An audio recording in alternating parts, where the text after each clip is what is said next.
स्वागत है आपका हमारे चैनल पे। आज के इस वीडियो में हम आधुनिक इतिहास के अंतर्गत आने वाले तीसरे चैप्टर बंगाल विजय, प्लासी तथा बक्सर के युद्ध से संबंधित सारे प्रश्नों को देखेंगे। जैसा कि आप सभी जानते हैं कि अभी तक हमने आधुनिक इतिहास के 2 चैप्टर को कंप्लीट किया है, जिनमें पहला चैप्टर था भारत में यूरोपीय व्यापारिक कंपनियों का आगमन तथा दूसरा चैप्टर था उत्तरकालीन मुगल सम्राट। आज के इस वीडियो में हम बंगाल विजय, प्लासी तथा बक्सर के युद्ध से संबंधित सारे प्रश्नों को देखेंगे जो किसी भी परीक्षा के लिहाज से अत्यंत महत्वपूर्ण माने जाते हैं।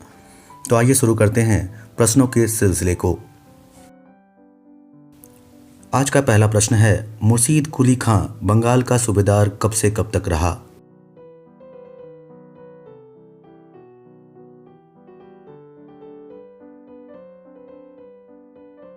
इसका सही उत्तर होगा 1717 से 1727 ईस्वी तक। अगला प्रश्न है, मुर्शीद कुली खां ने किसे अपनी राजधानी बनाया?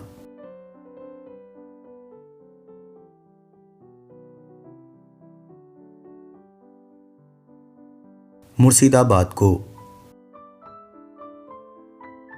अलवर्दी खां कब बंगाल का सूबेदार बना?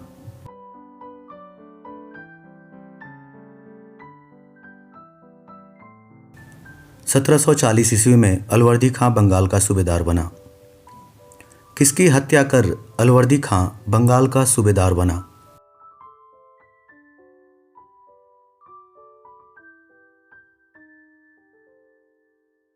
गिरिया के युद्ध में सरफराज की हत्या कर अलवर्दी खां बंगाल का सूबेदार बना।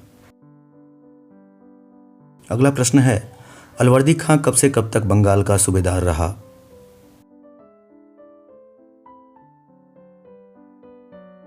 1740 से 1756 ईस्वी तक अलवर्दी खां बंगाल का सूबेदार बना रहा।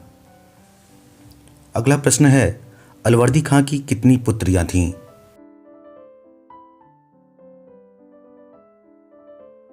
अलवर्दी खां की 3 पुत्रियां थीं। अलवर्दी खां के बाद बंगाल का नवाब कौन बना?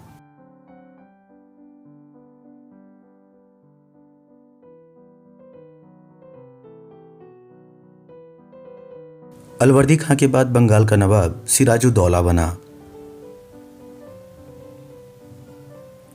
सिराजुद्दौला कौन था?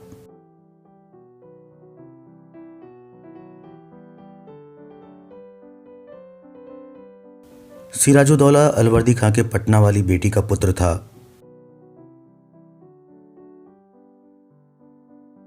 ब्लैक होल या काल कोठरी की घटना कब घटी थी? ब्लैक होल या काल कोठरी की घटना 20 जून 1756 ईस्वी को घटी थी। अगला प्रश्न है, काल कोठरी की घटना को किसने बताया?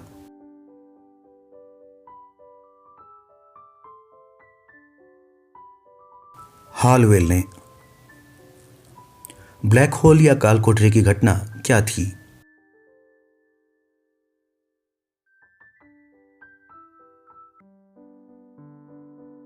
हॉलवेल के अनुसार सिराजुद्दौला ने 14/18 के कमरे में 146 अंग्रेजों को बंद कर दिया, जिनमें से सिर्फ 23 लोग ही जीवित बचे। उनमें से एक हॉलवेल भी था।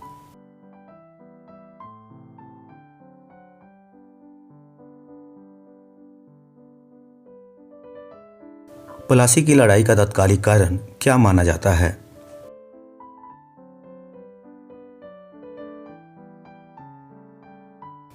ब्लैक होल की घटना को प्लासी की लड़ाई का तत्कालिक कारण माना जाता है। कलकत्ता का पुराना नाम क्या था?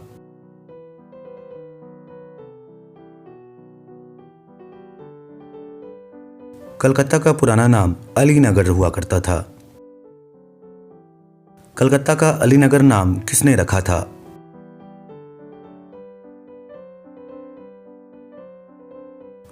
सिराजुद्दौला ने कलकत्ता का नाम अलीनगर रखा था।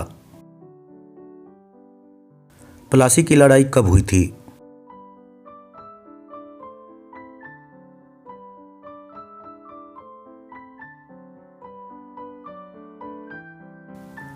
23 जून 1757 ईस्वी को प्लासी की लड़ाई हुई थी। सिराजुद्दौला का सेनापति कौन था?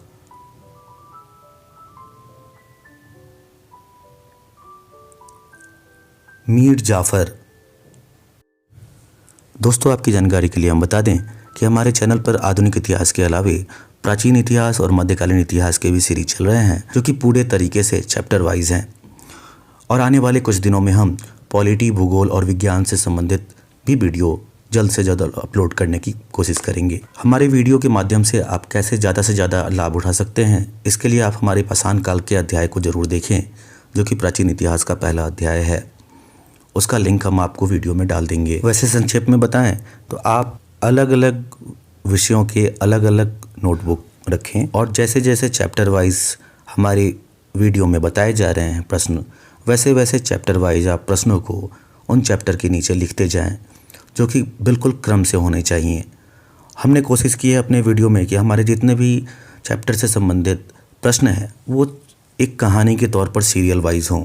जैसे जन्म पहले हुआ है, उसके बाद पालन पोषण हुआ है, उसके बाद कोई युद्ध हुआ है और बाद में मृत्यु हुई है।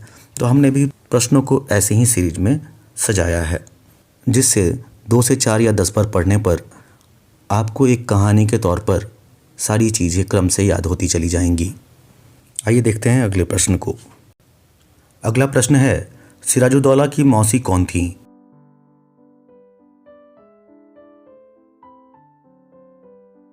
सिराजुद्दौला की मौसी का नाम घसीटी बेगम था। प्लासी की लड़ाई किन के बीच हुई थी?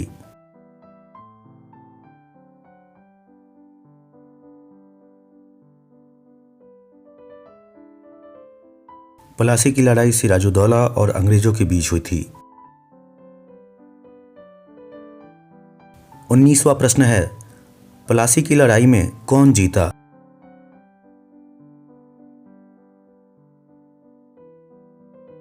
प्लासी की लड़ाई में अंग्रेजों की जीत हुई थी। सिराजुद्दौला की हार का प्रमुख कारण क्या था?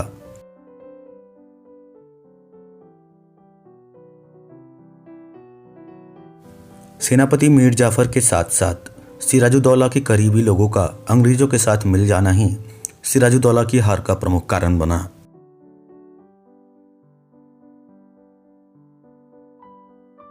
अगला प्रश्न है, प्लासी की लड़ाई का नेतृत्व अंग्रेजों की तरफ से किसने किया था? अंग्रेजों की तरफ से प्लासी की लड़ाई का नेतृत्व क्लाइव ने किया था। सिराजुद्दौला की मृत्यु के बाद बंगाल का नवाब कौन बना?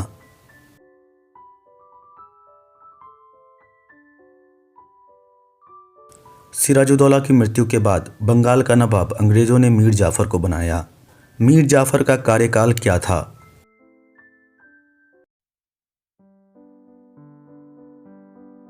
मीर जाफर ने 1757 ईस्वी से 1760 ईस्वी तक कार्यभार संभाला।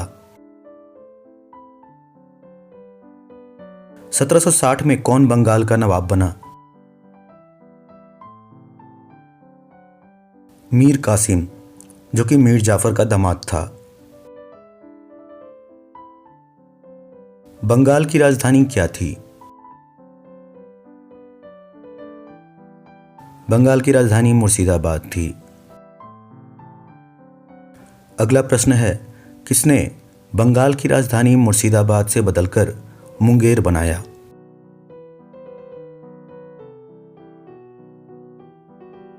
मीर कासिम ने। पटना कांड कब हुआ? 1763 ईस्वी में पटना कांड हुआ।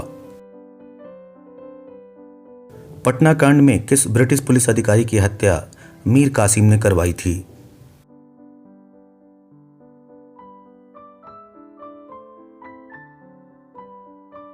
एलिस की।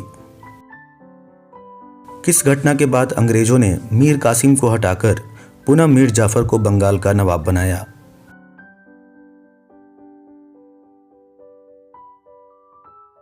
पटना कांड के बाद 1763 ईस्वी में। पटना कांड के समय मुगल शासक कौन थे? शाह आलम द्वितीय।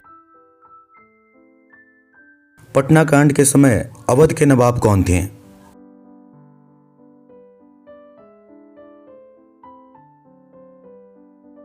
पटना कांड के समय अवध के नवाब शुजा-उद-दौला थे।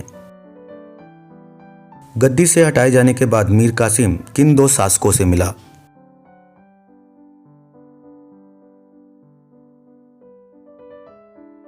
गद्दी से हटाए जाने के बाद मीर कासिम शाह आलम द्वितीय और शुजा-उद-दौला से मिला। बक्सर का युद्ध कब हुआ? 22 अक्टूबर 1764 को बक्सर का युद्ध हुआ। बक्सर का युद्ध किनके बीच हुआ था? मीर कासिम, शाह आलम द्वितीय, शुजा-उद-दौला बनाम अंग्रेजों के बीच में। बक्सर की लड़ाई का नेतृत्व अंग्रेजों की तरफ से किसने किया? बक्सर की लड़ाई का नेतृत्व अंग्रेजों की तरफ से हेक्टर मुनरो ने किया था। बक्सर युद्ध के बाद कौन सी संधि हुई?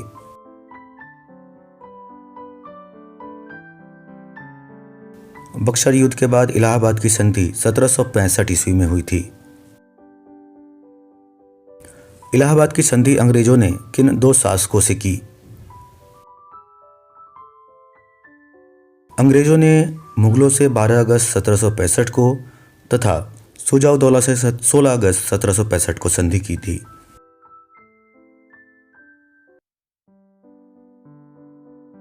कब और किस संधि द्वारा अंग्रेजों को बंगाल पूर्णतः मुगल शासकों से प्राप्त हुआ?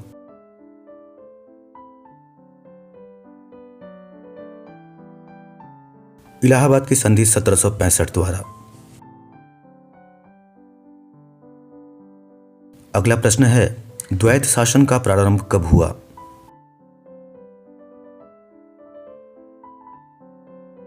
बक्सर युद्ध के बाद 1765 में।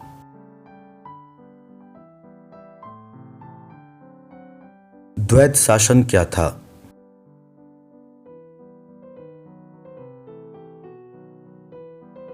द्वैत शासन में कर्तव्य और अधिकार का शासन था।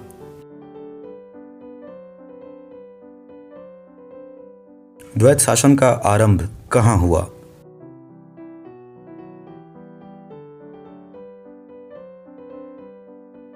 द्वैत शासन का आरंभ सर्वप्रथम बंगाल में हुआ।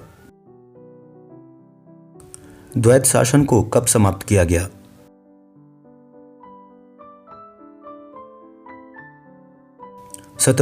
ईस्वी में द्वैत शासन को समाप्त किया गया। द्वैत शासन को किसने समाप्त किया?